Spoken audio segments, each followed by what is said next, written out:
Assalamualaikum warahmatullahi wabarakatuh. Hai teman-teman semuanya, selamat datang di channel aku. Kalau kamu lagi buka video ini, kemungkinan besar kamu lagi nyiapin ujian atau emang lagi cari materi aku kelas 12. Nah, kamu udah ada di channel yang tepat. Karena di video ini kita bakal bahas topik super relevan banget sama kehidupan sehari-hari kita. Mulai dari gimana sih cara kita melihat orang lain secara setara, bersikap moderat, membangun persaudaraan, berlomba-lomba dalam kebaikan, serta etika ketika kita dalam berorganisasi atau dalam bekerja. Jadi, pastiin kamu udah siap ya untuk menyimak materinya dan siapin catatan juga kalau perlu. Oke teman-teman, kalau gitu langsung aja kita bahas. Oke teman-teman, sekarang kita mulai dari yang pertama, yaitu ada musawah. Musawah adalah persamaan derajat. Nah teman-teman, kalian pernah nggak sih dengar kalimat yang berbunyi semua manusia itu sama di hadapan Tuhan? Nah, itu inti dari musawah teman-teman. Kata musawah itu berasal dari bahasa Arab, sawa, yang artinya meratakan atau menyamaratakan. Nah, secara bahasa, musawah artinya kesamaan atau ekualitas. Tapi kalau secara istilah, musawah adalah sikap terpuji di mana kita memandang bahwa setiap manusia itu punya harkat dan martabat yang sama.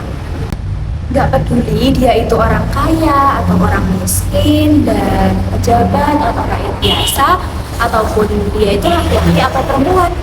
Dan teman-teman, ada sebuah dalil hadis yang berbunyi An-Nabiyya awada bihada an-nasa mutasawuna fin nasab, yang artinya sesungguhnya yang digarisbawahi Nabi dalam hal ini adalah bahwa manusia adalah sama atau setara dalam nasab. Tidak seorang pun dari mereka memiliki kelebihan dari yang lainnya. Hadis riwayat Bukhari. Nah teman-teman, jadi Rasulullah sendiri sudah mengajarkan kita tentang konsep ini sejak 1400 tahun yang lalu. Jadi musawah itu bukan konsep modern dari barat. Ini udah ada dalam agama Islam jauh sebelum konsep begitu populer. Nah teman-teman, ada beberapa prinsip penting musawah yang disebutkan oleh Muhammad Ali Al-Hashimi. Di antaranya yaitu yang pertama, persamaan adalah buah dari keadilan. Nah itu artinya kalau kita pengen hidup adil, kita harus percaya dulu bahwa semua manusia itu setara teman-teman. Kemudian yang kedua, tidak ada pengistimewaan. Nah jadi semua orang itu punya tanggung jawab yang sama di hadapan hukum dan agama. Ketiga, persamaan antara laki-laki dan perempuan dalam hak dan kewajiban agama, hak pribadi maupun dalam martabat manusia. Dan yang keempat, itu ada persamaan di depan hukum. Teman-teman, kalian pasti sering dengar kan istilah hukum tajam ke bawah dan tumpul ke atas. Nah, Islam justru sangat menolak banget konsep yang seperti itu. Semua orang itu di hadapan hukum itu derajatnya sama. Nah teman-teman, biar makin paham, aku kasih contoh yang terjadi masa Rasulullah dahulu. Contoh yang pertama, Rasulullah Shallallahu Alaihi Wasallam pernah memberikan jabatan panglima kepada Usamah bin Zaid yang baru berusia sekitar 18 tahun. Dia adalah seorang mantan budak yang sudah dimerdekakan. Dia dipilih bukan karena tangan atau keturunan, tetapi karena kemampuannya. Dan ini menjadi bukti nyata musawah dalam hal kepemimpinan. Nah teman-teman, kemudian ada contoh yang kedua, yaitu Khalifah Umar dalam suratnya ke Hakim Abu Musa Al-Asy'ari memerintahkan yang berkata bahwa samakan antara manusia di hadapanmu, di majelismu, dan di hukummu, sehingga orang lemah tidak putus asa dari keadilanmu dan orang mulia tidak mengharap kecuranganmu. Nah, keren banget kan teman-teman? Dan hal ini tuh relevan banget sama zaman kita yang sekarang. Oke, kita lanjut yang kedua, yaitu tawasud atau moderat.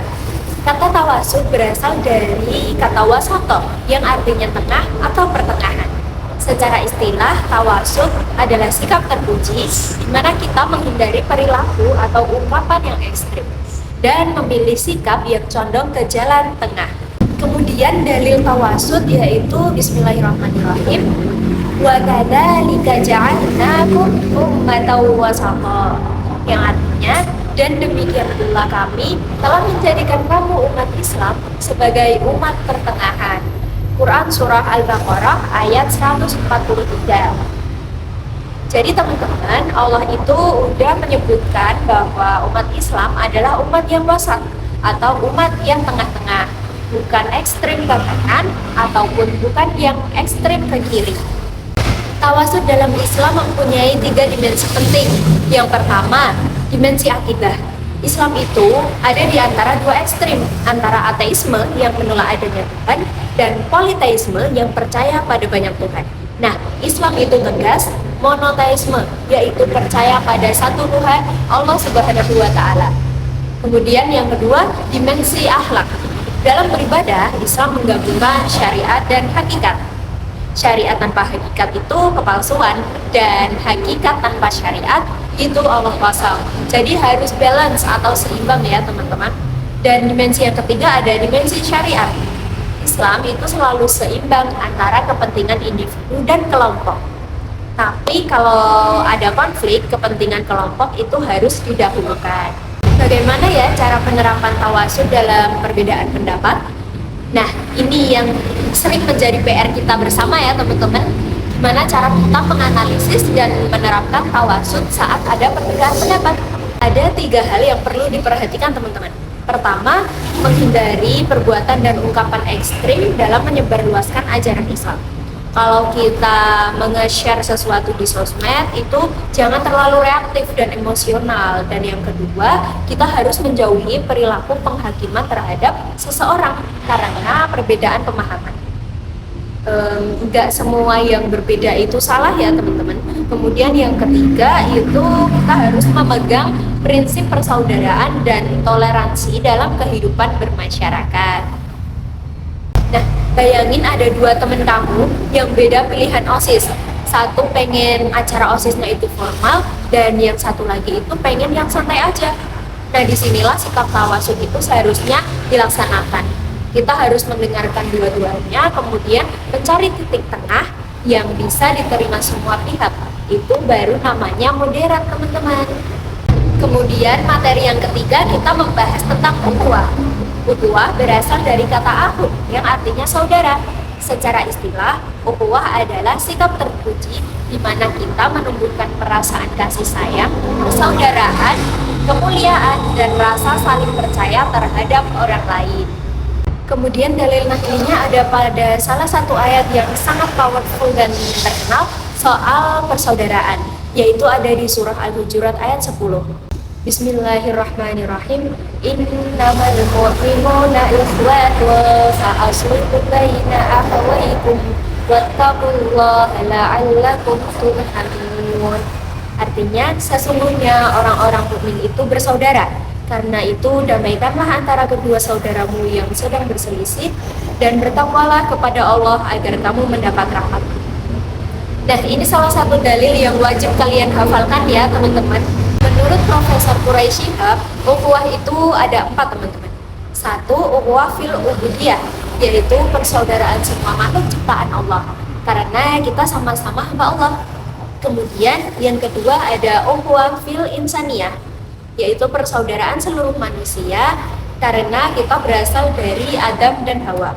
Yang ketiga ada ukhuwah fil nasab wal wataniyah, yaitu persaudaraan karena keturunan atau kebangsaan. Ini karena kita sama-sama menjadi warga Indonesia. Kemudian yang keempat ada ukhuwah fiddin al-islamiyah, persaudaraan sesama muslim, sesama agama Islam. Nah, ini dia ukhuwah yang paling kuat ikatannya teman-teman. Kemudian persaudaraan itu nggak tiba-tiba terbentuk teman-teman, ada tahapannya. Tahap yang pertama yaitu ta'aruf, yaitu saling mengenal. Kamu harus tahu dulu siapa orang itu, latar belakangnya, dan cara berpikirnya. Kemudian tahap yang kedua, tafahum, harus saling memahami. Setelah mengenal, coba deh pahami dulu kelebihan dan kekurangan satu sama lain. Tahap yang ketiga ada ta'awun, saling tolong menolong. Barulah dari sini bersama itu bisa terjalin. Dan tahap yang keempat, ta'aluf, yaitu bersatu dalam visi yang sama. Misalnya visi memajukan madrasah bersama. Dan tahap yang kelima yaitu takaful, saling menjaga dan memberi keamanan satu sama lain. Selanjutnya kita membahas tentang fastabiqul khairat ya. Fastabiqul khairat itu artinya semangat berlomba-lomba dalam kebaikan. Maksudnya bukan kompetisi yang toksik ya, tapi kompetisi yang sehat dan diridhoi oleh Allah. Dalilnya Bismillahirrahmanirrahim. Walikulli wijahatun huwa muwalliha fastabiqul khairat. Artinya, dan bagi tiap-tiap umat ada kiblatnya sendiri yang ia menghadap kepadanya. Maka berlomba-lombalah dalam berbuat kebaikan. Itu ada di surah Al-Baqarah ayat 148. Jadi teman-teman, Allah itu memerintahkan kita untuk saling balapan. Tapi balapannya bukan soal harta, bukan soal followers atau jabatan ya. Balapannya itu soal siapa yang paling banyak berbuat baik dan beribadah kepadanya. Ada 3 ciri-ciri orang yang benar-benar punya sikap fastabiqul khairat. Yang pertama yaitu niat yang ikhlas. Kalau lomba pidato karena pengen terkenal itu beda ya sama lomba pidato yang karena pengen dakwah. Memang hasilnya sama, tapi nilainya di sisi Allah berbeda jauh. Kemudian yang kedua, antusias pada kebaikan. Contohnya orang yang punya fastabiqul khairat itu nggak nunggu disuruh dulu baru berbuat kebaikan, tapi dia udah bergerak sendiri karena emang dasarnya dia orang yang baik. Yang ketiga, nggak cepet puas jadi orang. Beda ya guys antara puas sama bersyukur. Bersyukur itu kita berterima kasih atas apa yang udah kita capai, tapi tetap berusaha menjadi lebih baik. Tapi kalau cepet puas kan itu kita stuck berhenti di situ aja kan. Nah, semoga kalian menjadi orang yang fastabiqul khairat ya. Oke, next kita sekarang bahas tentang kolaboratif. Sebenarnya ini 2 hal yang nyambung ya antara kerja keras dan kolaboratif. Bekerja keras dalam Islam itu disebut sebagai ikhtiar, yaitu berusaha sungguh-sungguh karena Allah. Sedangkan kolaboratif itu adalah suatu kerjasama antara satu pihak dan pihak yang lain untuk saling menguntungkan. Agama Islam itu sangat mendorong kita untuk berkolaborasi ya teman-teman. Ada pepatah yang mengatakan berat sama dipikul, ringan sama dijinjing. Dan ini selaras banget sama nilai Islam soal ta'awun alias tolong menolong. Contoh nyata kolaboratif yang ada di madrasah itu misalnya waktu membuat acara Maulid Nabi ya. Nah itu kan ada bermacam-macam divisi tuh, ada konsumsi, dekorasi, acara, dokumentasi, dan lain sebagainya. Nah kalau kalian itu semua jalan sendiri-sendiri tanpa adanya koordinasi, pasti hasilnya berantakan. Tapi kalau adanya kolaborasi atau kerjasama, itu pasti acaranya bakal keren dan berkesan, berjalan dengan lancar.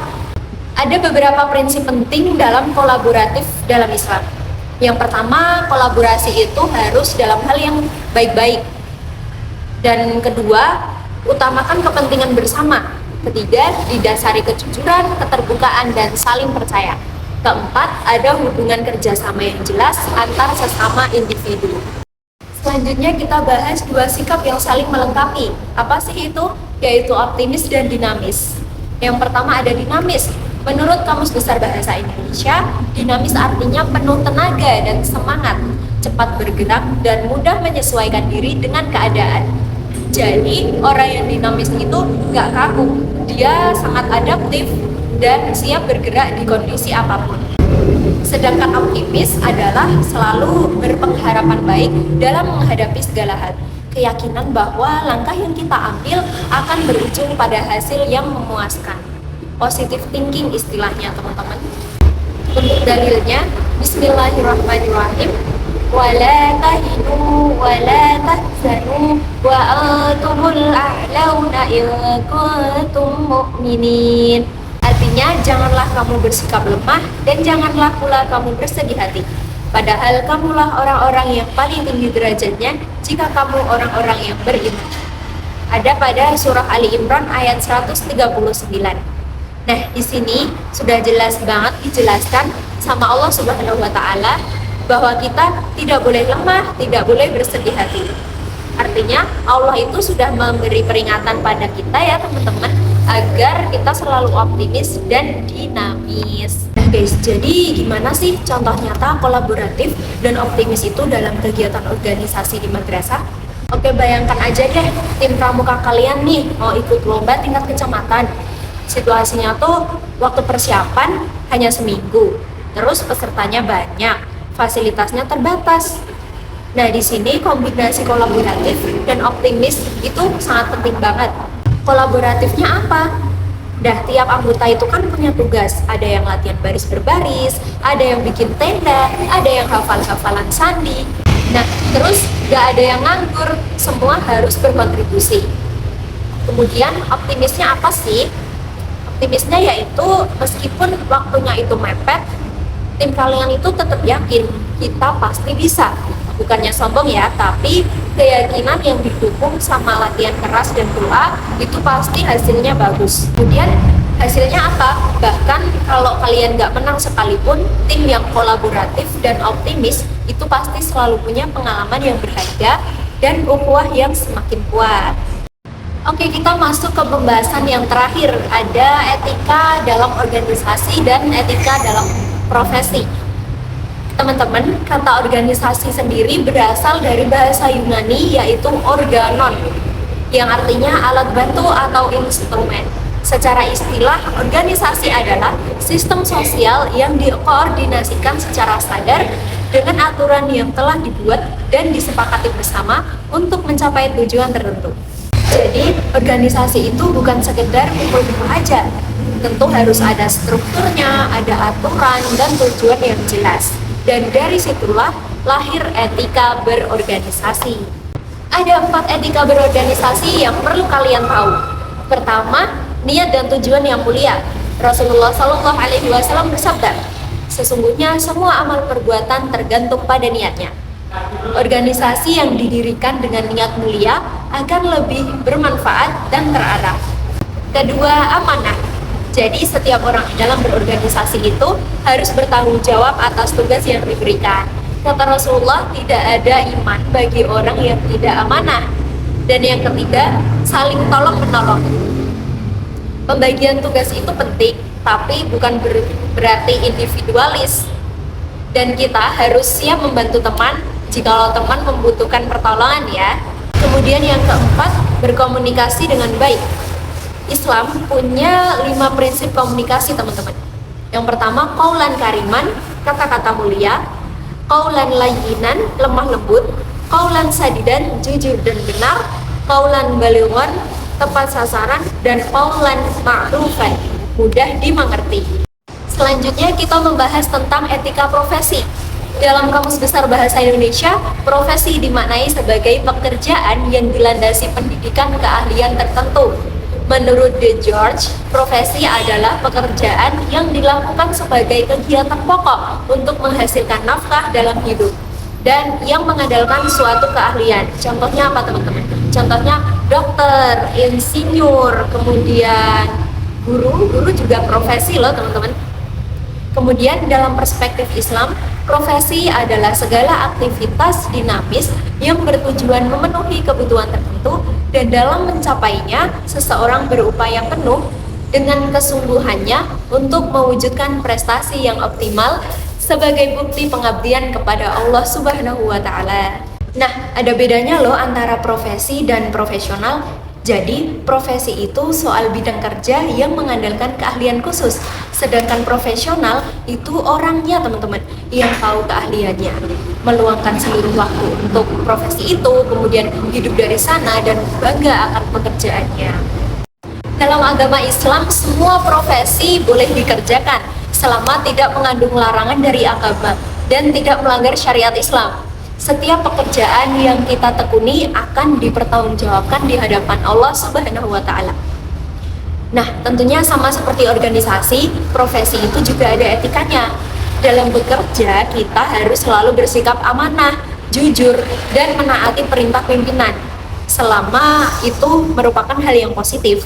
Kemudian kita harus memiliki etos kerja yang tinggi, seperti rajin, disiplin dalam waktu, jujur, dan teliti saat kita bekerja. Oke teman-teman, jadi ini waktu yang paling menarik dan yang kita tunggu-tunggu. Mari kita susun kode etik sederhana dalam berorganisasi maupun dalam bekerja dalam nilai-nilai Islami. Jadi kita bukan cuma belajar soal teori aja, tapi juga praktiknya. So, bagaimana caranya? Oke, aku kasih kalian template tentang kode etik sederhana yang bisa kalian adaptasikan ke kehidupan sehari-hari. Oke, aku kasih template-nya di deskripsi video ya, biar kalian bisa akses kapanpun dan dimanapun. Kalian bisa jadiin itu template sebagai dasar buat bikin kode etik organisasi atau kode etik profesi kalian sendiri-sendiri ya. Contohnya bisa digunakan di organisasi OSIS, ROHIS, ekskul, atau apapun itu. Jadi tinggal disesuaikan aja sama konteksnya. Oke teman-teman, langsung cek aja di deskripsi video aku sekarang. Aku kasih template-nya. Nah guys, jadi itu tadi pembahasan tentang materi akidah anak kelas 12 dari bab 2, 6, dan 8 yang ada di buku. Semoga materi ini nggak cuma masuk ke kepala, tapi juga masuk ke hati dan tentunya bisa kalian praktikkan dalam kehidupan sehari-hari. Oke teman-teman, ingat ya, musyawarah itu bukan cuma teori, itu cara pandang kita terhadap sesama. Tawasud itu bukan lemah, tapi kebijaksanaan. Ukhuwah itu bukan slogan, tetapi hubungan yang harus dirawat. Dan fastabiqul khairat itu bukan tekanan, tapi pemacu semangat. Jadi teman-teman, kalau video ini bermanfaat buat kalian, tolong bantu like dan share ke teman-teman kalian yang lagi nyiapin ujian juga. Dan subscribe channel aku biar gak ketinggalan video-video berikutnya. Dan komen di bawah ini ya teman-teman kalau ada yang mau ditanyain, dan pasti aku jawab kok. Oke teman-teman, sampai jumpa di video-video selanjutnya. Wassalamualaikum warahmatullahi wabarakatuh.